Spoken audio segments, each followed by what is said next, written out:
And I think the way he's seen different players over the years and he's helped develop players. Trying to stop Son without fouling him is nearly impossible. 최근 프리미어리그 영국 국대 수비수가 손흥민을 상대로 겪은 어려움을 솔직하게 털어놓은 인터뷰가 영국 전역에서 큰 화제가 되고 있습니다. 에버튼전에서 손흥민의 멀티골에 힘입어 토트넘이 화려하게 부활했지만 진정한 시험대는 바로 뉴캐슬전이었습니다. 에버튼이나 레스터시티는 현재 최하위권에 있는 팀들인데 반해 뉴캐슬은 토트넘을 상대로 탑독의 위치를 선점하고 있는 강팀입니다. 뉴캐슬이 토트넘을 상대로 강한 이유는 바로 중원의 강력함 때문인데요. 기마랑이스, 조엘링톤, 롱스테프로 이어지는 중원 라인은 상위 클럽들과 비교해도 손색이 없는 수준이며 뉴캐슬의 중원은 리그에서 맨시티와 아스날 정도를 제외하고는 가장 강한 수준입니다. 그러나 이에 비해 토트넘의 중원 라인은 허약한 편입니다. 사르와 비수마, 메디슨이 전부인데 굉장히 밸런스가 맞지 않아 지난 시즌 후반기부터 약점이 노출되기 시작했습니다. 토트넘의 공격진 역시 손흥민이 핵심입니다. 정상급 공격수는 손흥민 하나뿐이며 이번 경기도 토트넘은 손흥민 개인의 역량에 기대는 수밖에 없는 상황입니다. 이번 경기에서 손흥민 선수는 최전방 공격수로 나섰고 손흥민의 성실한 활동량은 이번 경기에서 중요한 역할을 했습니다.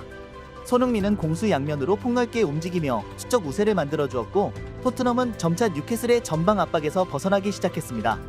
경기 27분 손흥민은 로이드 켈리의 다리 사이로 공을 빼내고 돌파하는 기술을 선보였고 뉴캐슬의 로이드 켈리는 손흥민을 막지 못하고 옐로카드를 받을 수밖에 없었습니다. 로이드 켈리는 허접한 선수가 아니라 잉글랜드 국가대표입니다. 그리고 원래 풀백으로 활약했다가 센터백으로 포지션을 옮긴 수비수이기 때문에 빠른 발을 가지고 있죠. 이런 선수조차 손흥민에게 알까기를 당하고 반칙으로밖에 막을 수 없는 것인데요. 직구든 인터뷰를 하는 영국에서 이에 대해 로이드 켈리 선수에게 물어봤는데 여기서 로이드 켈리가 답한 인터뷰를 보겠습니다.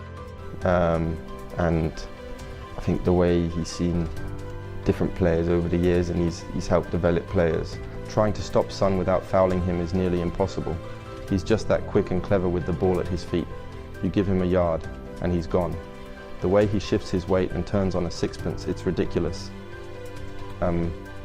There was a moment in the match where he nutmegged me, and I won't lie, I was absolutely fuming. In that split second, you feel a bit embarrassed, and all you want to do is get back at him, but you can't lose your head. I've faced a lot of top players, but Son is different. His movement off the ball is just as dangerous as when he's on it. He's always looking for that little pocket of space, and before you know it, he's through on goal. It's a nightmare for a defender. I've got a lot of respect for him as a player though. He's not just about pace. His footballing brain is on another level. You can tell he works hard on his game, and it shows. At the end of the day, it's players like him that make you want to up your own level, even if it does mean getting nutmegged once or twice. 알까기는 손흥민 선수가 종종 쓰는 기술로 효과적이면서도 수비수의 멘탈을 흔들 수 있는 스킬입니다. 리오넬 메시의 주특기로도 알려져 있죠. 그러나 77분 뉴캐슬이 역습을 성공시키며 토트넘은 다시 한번 역전을 허용했고 추가 득점을 노려봤으나 결국 경기는 뉴캐슬의 승리로 끝났습니다. 이제 손흥민은 A매치 출전을 위해 국가대표팀으로 합류하게 되며 대한민국은 월드컵 3차 예선 팔레스타인전을 앞두고 있습니다. 팔레스타인은 피파 랭킹 최하위권에 속하는 팀으로 토트넘 경기 이후 불과 4일 만에 치러지는 경기인 만큼 전문가들은 손흥민의 선발 재회를 예상하기도 했습니다. 게다가 김민재와 이강인도 부상을 입어 출전이 불투명한 상황입니다. 이런 상황에서 팔레스타인전 티켓이 매진되지 못하고 4천여 장이 남아있다는 소식이 전해졌으며 일부 팬들은 축구협회와 홍명보 감독을 향해 보이콧 시위를 벌이기도 했습니다. 축구협회는 악화된 여론에도 티켓값을 올리고 홍명보 감독을 선임하면서 팬들의 반발을 사고 있습니다. 이번 경기가 매진되지 못한 것은 몇 년 만의 일이며 손흥민과 같은 핵심 선수들이 출전하지 않을 가능성이 높은 점도 팬들의 관심을 떨어뜨리는 요인입니다. 홍명보 감독은 이번 경기가 자신의 첫 경기인 만큼 지친 손흥민과 부상을 당한 김민재, 이강인까지 출전시키려 할 것이라는 소문도 돌고 있습니다. 홍 감독의 입장에서 이번 경기 결과는 자신의 감독 경력에 매우 중요한 의미를 지니고 있기 때문입니다. 결국 우리 선수들은 다시 한번 축구협회와 감독의 정치적 상황에 희생당하는 신세가 되고 말았습니다. 손흥민 선수는 지난 시즌 후반기에 급격히 득점 페이스가 떨어진 바 있는데 이는 국가대표팀 차출 이후 연속된 강행군 일정이 원인이었습니다.